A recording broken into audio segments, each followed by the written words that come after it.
આજે સવારથી જ માધ્યમોમાં મહત્ત્વના સમાચાર મળી રહ્યા હતા, જેમાં ગુજરાત સરકાર દ્વારા પાટીદાર સમાજના અગ્રણીઓ જેમણે 2015માં પાટીદાર અનામત આંદોલનમાં મહત્ત્વની ભૂમિકા નિભાવી હતી, તે પાટીદાર સમાજના અગ્રણીઓ સામે જે રાજદ્રોહના કેસો થયા હતા તે પરત કરવાનો નિર્ણય લેવામાં આવ્યો હતો. આને લઈને વિવિધ માધ્યમોમાં પણ ચર્ચાઓ વેગવાન બની છે. પાટીદાર સમાજના નેતા હાર્દિક પટેલ હોય, દિનેશ બાંભણિયા હોય, અલ્પેશ કથિરિયા હોય કે ચિરાગ પટેલ હોય, તેમનું પણ નિવેદન સામે આવ્યું હતું. તેમણે પણ આ મામલે રાજ્ય સરકારનો આભાર માન્યો હતો અને તે વચ્ચે હવે રાજ્ય સરકારના પ્રવક્તા મંત્રી ઋષિકેશ પટેલ દ્વારા પણ આ મામલે મહત્ત્વનું નિવેદન આપવામાં આવ્યું છે.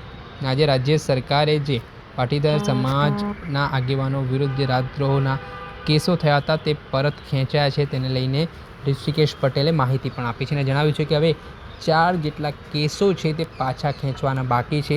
આ મામલે પોલીસ દ્વારા, સરકાર દ્વારા ન્યાયિક અને તટસ્થ તપાસ કરીને ચાર્જશીટ કરીને આમાં હવે સરકાર દ્વારા પોતાનો પક્ષ મૂકવામાં આવ્યો અને આ કેસો છે તે પરત ખેંચવામાં આવે. ને જે તે સમયે પાટીદાર અનામત આંદોલન સમયે જે ઉશ્કેરણીજનક એક માહોલ હતો ને એ દરમિયાન જે પરિસ્થિતિ નિર્માણ થયું હતું તેને લઈને પણ કાયદાની વ્યવસ્થાને ધ્યાનમાં રાખીને પોલીસે જે તે સમયે કેસો કર્યા હતા. આ મામલે શું કહી રહ્યા છે રાજ્ય સરકારના પ્રવક્તા મંત્રી ઋષિકેશ પટેલ, તે સાંભળી લો.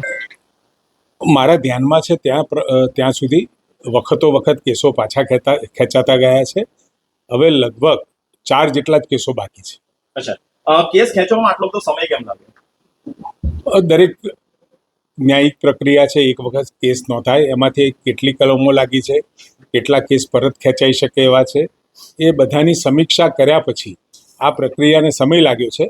પરંતુ યોગ્ય રીતે ને ન્યાયિક રીતે આ કેસો જે પરત ખેંચવા જેવા હતા એ તમામ કેસો આપણે પરત ખેંચ્યા. સર, વિપક્ષનો એવો પણ આક્ષેપ રહ્યો છે કે રાજદ્રોહના જે કેસો હતા તો મોટા ભાગના જે આરોપીઓ હતા તે ભાજપમાં જોડાઈ ગયા અને તેથી આ કેસો પાછા ખેંચવામાં આવ્યા. અરે, આક્ષેપ તો એ કરે જ છે, પરંતુ પાટીદાર આંદોલન દરમિયાન લાગણીથી અને ક્યાંક ને ક્યાંક જે ઉશ્કેરાટની અંદર જે કેસો અથવા તો જે પણ કોઈ ભાગતોડ થઈ હતી એ કોઈ પર્ટિક્યુલર હેતુસર નહોતી થઈ અને એના કારણે સરકારે સમીક્ષા કરી અને આ તમામ કેસો પાછો ખેંચવાનો નિર્ણય કર્યો હતો. અને જે વખતે આંદોલનકારીઓ સાથે વાત થઈ એટલે એમની પણ એક રજૂઆત હતી કે આ બધાએ લાગણીમાં આવી અને ક્યાંક નાની મોટી ભાગતોડ થઈ અને હકીકતમાં ઘણી વખતે આ કેસો દરમિયાન પણ યોગ્ય વ્યક્તિઓના નામ પણ નથી આવ્યા હોય એવું પણ માલુમ પડ્યું અને સમગ્ર ઘટનાઓની સમીક્ષા કરતાં માલુમ પડ્યું કે જે ન હોય એવા લોકોના પણ નામ આવી ગયા છે. એટલે ન્યાયનો મૂળભૂત પ્રિન્સિપલ છે કે એક ગુનેગારને સજા ચોક્કસ થાય, પરંતુ એક નિર્દોષને સજા ના થાય એનું પણ ધ્યાન રાખવું છે. ઋષિકેશભાઈ, સમગ્ર મામલો કોર્ટમાં છે, સરકાર કેસ પાછા લઈ લે છે, પણ કોર્ટની અંદર જે પ્રોસેસ છે એનું શું? BNS ભારતીય ન્યાય સંહિતા 360 પ્રમાણે જે પણ કોઈ તમારું કહેવું એવું છે કે જે કેસોમાં ચાર્જશીટ થઈ છે તો 360 પ્રમાણે કેસો પરત ખેંચ્યા છે અને આગળની કાર્યવાહી હવે થશે. સાહેબ, વખત આવા આંદોલન થતા રહે છે. પહેલા પટેલ આંદોલન થયું, પછી ક્ષત્રિય સમાજનું પણ આંદોલન થયું. તમે યુવાઓને શું મેસેજ આપશો? કોઈ પણ સરકાર અને એ પણ ચૂંટાયેલી સરકાર જ્યારે પણ સત્તા ઉપર હોય એટલે તમારી રજૂઆત યોગ્ય પ્લેટફોર્મ ઉપરથી થાય અને વારંવાર કોઈ પણ આંદોલન શાંત હોવું જોઈએ, અહિંસક હોવું જોઈએ અને પોતાની લાગણી અને માગણી એ દર્શાવવાની પણ એક રીત હોય છે. તોડફોડ અથવા તો ક્યાંય ઉશ્કેરાટના કારણે કોઈ એવા તત્વો એમાં ન પડી જાય જેના કારણે આંદોલન હિંસક બની જાય. સાહેબ, સરકારે પાટીદાર પરના રાજદ્રોહ જેવા કેસો પરત ખેંચ્યા છે, અન્ય સમાજના કેસો પાછા ખેંચશે કે કેમ? કારણ કે વિપક્ષે પણ આક્ષેપો કર્યા. મેં કહ્યું એમ દરેક કેસની ગ્રેવિટી અને એ તપાસના અંતે આ કેસ ખેંચ્યા છે એટલે એમાં પૂરતી તપાસ કર્યા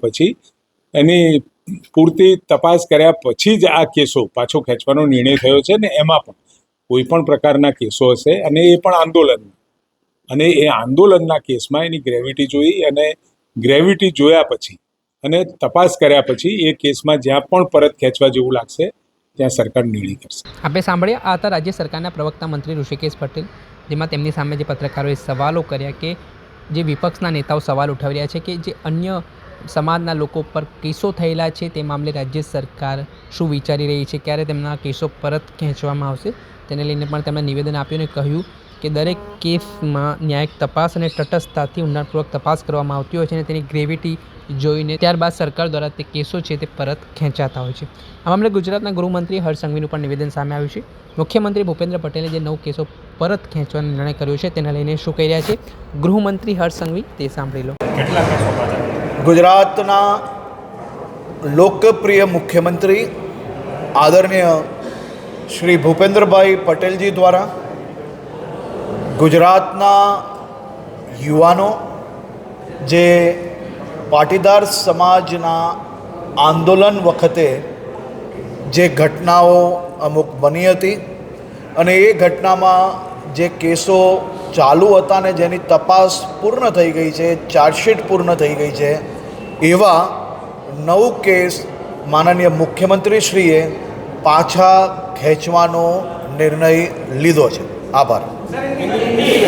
આ હતા ગુજરાતના ગૃહમંત્રી હર્ષ સંઘવી. તેમણે આ મામલે મહત્વની માહિતી આપી છે અને જે તે સમયે પાટીદાર અનામત આંદોલન દરમિયાન આ પાટીદાર સમાજના જે નેતાઓ છે તેમના વિરુદ્ધ જે કેસો રાજદ્રોહના થયા હતા તેને હવે સરકારે પરત કર્યા છે, પરત ખેંચ્યા છે તે પ્રકારનું નિવેદન હાલ ગૃહમંત્રી હર્ષ સંઘવીએ આપ્યું છે.